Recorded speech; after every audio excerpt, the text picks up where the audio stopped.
इस जंगल में सभी जेबरा हंसी खुशी से रहते थे क्योंकि इन्होंने बाहर के जंगली जानवर से बचने के लिए लकड़ी की दीवार बना रखी थी। तभी आज जेबरा के सरदार की पत्नी एक बच्चे को जन्म देती है, जिसे देख के सभी जेबरा हैरान होते हैं क्योंकि उसके आधे शरीर पर जेबरा की तरह निशान थे और आधा शरीर बिल्कुल सफेद था। अब सभी जेबरा उसे देख के सरदार से कहते हैं, ये हमारे झुंड के लिए एक श्रापित जेबरा साबित होगा और इसकी वजह से हमारे पीने का पानी खत्म हो जाएगा और हमें यहाँ से बाहर जाना पड़ेगा। अब समय बीतता है और जंगल का तालाब भी सूखने लगा है। वही एक दिन कुछ बाहरी जानवर खुम्बा से अंदर आकर पानी पीने की भीख मांगते हैं, तो खुम्बा उन पर तरस खाकर उन्हें अंदर आने देता है और कहता है, तुम मेरे हिस्से का पानी पी लेना। और तभी वहाँ पर सभी जेबरा आ जाते हैं और बाहरी जानवर को अपने झुंड में देखकर उन्हें वहाँ से बाहर निकालते हैं। तभी उन जानवरों पर एक शेर हमला कर देता है और वो शेर जेबरा के झुंड की तरफ तेजी से बढ़ता है। पर तभी जेबरा का सरदार झाड़ियों से उस रास्ते को बंद कर देता है, जिस वजह से वो शेर अंदर नहीं आ पाता और सभी जेबरा की जान बच जाती है। अब खुम्बा के पिता खुम्बा पर गुस्सा होते हैं क्योंकि उसकी वजह से सभी जेबरा बहुत बड़ी मुसीबत में पड़ जाते हैं। अब सरदार कहता है, खुम्बा को सजा के तौर पर उसके हिस्से में से आधा ही पीने का पानी मिलेगा।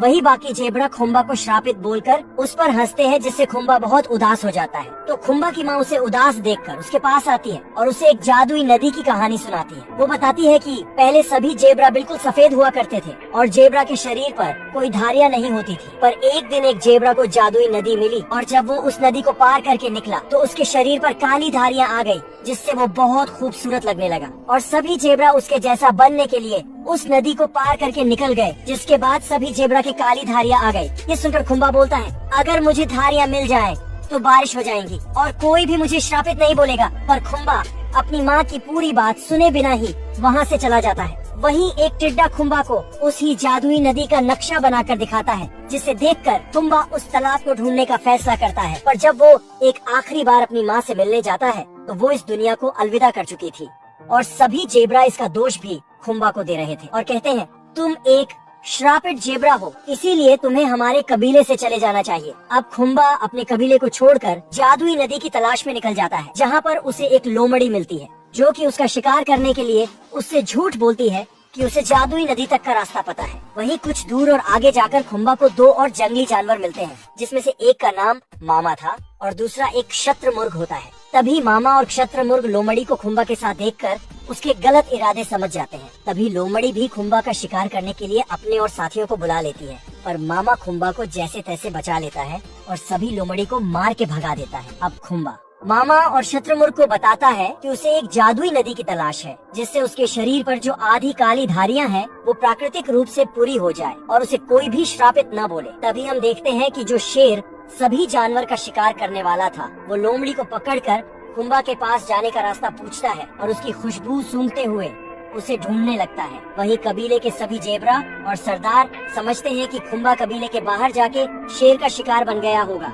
पर खुम्बा तो उसके साथ के जानवरों के साथ टिड्डे के द्वारा बताए गए नक्शे के अनुसार 3 पहाड़ियों को पार करके उस जादुई नदी के पास तक पहुंच जाता है। अब खुम्बा उस नदी में उतरता है पर उसके शरीर पर कोई भी बदलाव नहीं आता। ये देखकर खुम्बा उदास हो जाता है। तभी वहाँ पर कुछ और जानवर आते हैं जो खुम्बा का मजाक बनाते हुए कहते हैं कि जादुई नदी के जैसा कुछ भी नहीं होता, ये सब सिर्फ कहानियों में है। तभी जंगल में अचानक कुछ टूरिस्ट आ जाते हैं जो खुम्बा की फोटो खींचने लगते हैं और इतना अलग जेबरा देखकर कि उसे अपने साथ पकड़कर ले जाने लगते हैं। वही एक गिलहरी ये सब होते हुए देख रही थी, जो खुम्बा की मदद करने के लिए शिकारी के ड्राइविंग मिरर पर चिपक जाती है, जिससे टूरिस्ट की गाड़ियों का एक्सीडेंट हो जाता है और खुम्बा इंसानों की कैद से आजाद हो जाता है। तभी वो गिलहरी खुम्बा को बताती है कि तुम्हें उस जादुई नदी तक जाने का सही रास्ता ब्लैक ईगल ही बता सकता है। वही सभी जेबरा पानी की कमी के कारण अपने कबीले से बाहर आकर जंगल में गुजारा करने का फैसला करते हैं और खुम्बा बहुत लंबा सफर करके आखिरकार ब्लैक ईगल के पास पहुंच जाता है। पर तभी वहां पर अचानक ब्लैक ईगल आ जाता है और खुम्बा पर हमला कर देता है। पर खुम्बा उसको सारी बात बताता है, जिसके बाद ब्लैक ईगल को उस पर तरस आ जाता है। तो वो उसे जादुई नदी का रास्ता बताते हुए कहता है, वो जादुई तालाब इस जंगल के सबसे खतरनाक शेर के घर के पास है, जो खुम्बा का शिकार करना चाहता था।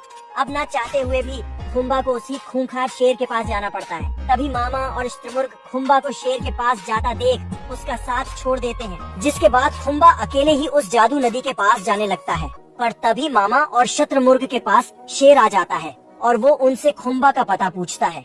तो दोनों डर के मारे शेर को खुम्बा का पता बता देते हैं।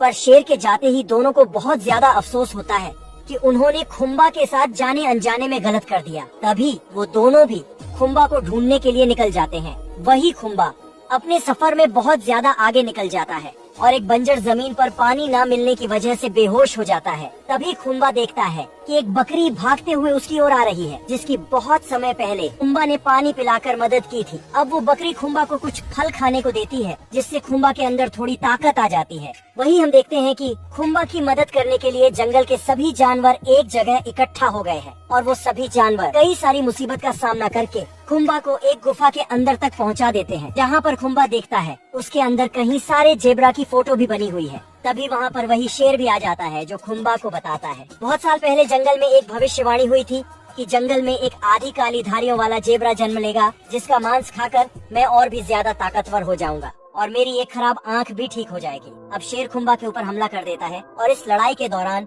गुफा की चट्टानें कमजोर होने की वजह से गिरने लगती हैं और सभी जानवर देखते हैं कि पहाड़ की चट्टान टूटने की वजह से गुफा का सारा पानी जंगल में आने लगा है। वही खुम्बा एक पहाड़ के कोने पर आ चुका है। तभी शेर उस पर हमला करने के लिए कूद जाता है और खुम्बा उस चट्टान को नीचे धकेल देता है, जिससे शेर नीचे गिर जाता है और कई सारी चट्टानों के बीच दब जाता है और वहीं पर उसकी मौत हो जाती है। तभी खुम्बा भी पहाड़ की चट्टान से नीचे गिर जाता है और सभी जानवर मिलकर उसे नदी के किनारे ले आते हैं, पर खुम्बा कुछ भी हलचल नहीं कर रहा था, जिस वजह से सभी जेब्रा को लगता है कि खुम्बा मर गया। पर तभी खुम्बा अचानक उठ खड़ा होता है। ये देखकर सभी जेब्रा खुश हो जाते हैं, पर उसके शरीर पर अभी तक आधे ही निशान थे, जिसके बाद खुम्बा समझ जाता है कि वो कहानी झूठी थी और उसकी माँ ने सिर्फ उसे तसल्ली देने के लिए सुनाई थी। पर अब सभी जेब्रा खुम्बा को एक अच्छा जेब्रा मानते हैं, क्योंकि खुम्बा की वजह से ही उन्हें इतना सारा पानी मिला और जंगल के सबसे खतरनाक जानवर शेर से उनकी जान बच गई। और इसी के साथ ये कहानी यही खत्म हो जाती है। वैसे दोस्तों, अगर आपको वीडियो पसंद आई हो तो वीडियो को लाइक करें और इसी तरह की और कहानी देखने के लिए हमको सब्सक्राइब करें। जब तक के लिए गुड बाय।